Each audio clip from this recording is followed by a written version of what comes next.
সরকার 1 KG urea সর্বনিম্ন 20 টাকা থেকে সর্বোচ্চ 60 টাকায় কিনে সাধারণ কৃষকের কাছে তা পৌঁছে দেয় মাত্র 12 টাকায়।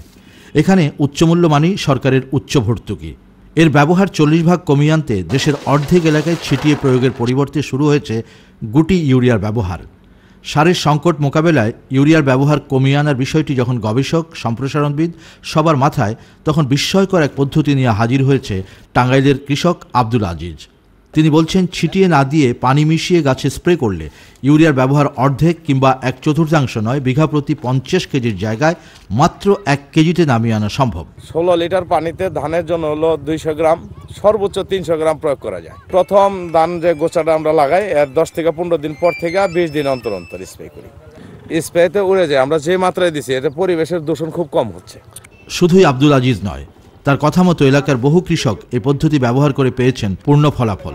1 কেজিতে আমাদের 1 বিঘা পূরণ হয়ে যায়। কোথায় হলো 50 কেজি আর কোথায় 1 কেজি? 1 কেজি, হ্যাঁ। তাহলে কাম হয় না, কাজ হয়, ভালো ফলন পাই। কিন্তু এটা অবিশ্বাস না ব্যাপারটা? অবিশ্বাস হইলেও সত্য। গত বছর মনে করেন এক একরে 100 মণ দানি কাটছি এই ক্ষেত্রে আমাদের এই পদ্ধতি দিয়ে। এই পদ্ধতিতে 250 গ্রাম সার 10 লিটার পানিতে দেওয়া হইতেছে পরামর্শ। ভালো ফল পাইতেছেন? ভালো ফল না পাইলে কেরামটা ব্যবহার করে দেয়। বোরো রোপণের এই সময়টিতে কৃষক যখন মাঠে দৌড়ায় সারের বস্তা নিয়ে, তখন বিস্তীর্ণ ক্ষেতের জন্য সামান্য 1-1.5 কেজি সারই মেটাচ্ছে কৃষকের চাহিদা। আগে বিঘাতে দিতাম 30 থেকে 35 কেজি, এখন 1 কেজি সার 250 গ্রাম করে 3-4 বার আগে ফলন পাওয়া যায়। হ্যাঁ, যেহেতু ফসলের ফলন কমে নাই এবং উনি এত বছর 2-3 বছর বা 4 বছর ব্যবহার করার পরে ফলন কমে নাই, করে নাই, তাহলে স্যার এটা কার্যকরী বলে প্রমাণিত। আপনাদের কি কোন গ্রাম? এই গ্রাম না, আমাদের ঘাটালে। কিন্তু এই প্রযুক্তিটা সম্পর্কে আপনারা আগে শুনছেন? কৌশলের উদ্ভাবক আব্দুল আজিজ বলছেন, এটি কৃষকের অভিজ্ঞতালব্ধ জ্ঞান হলেও লাভ যে পাওয়া যাচ্ছে তা তো দৃশ্যগত।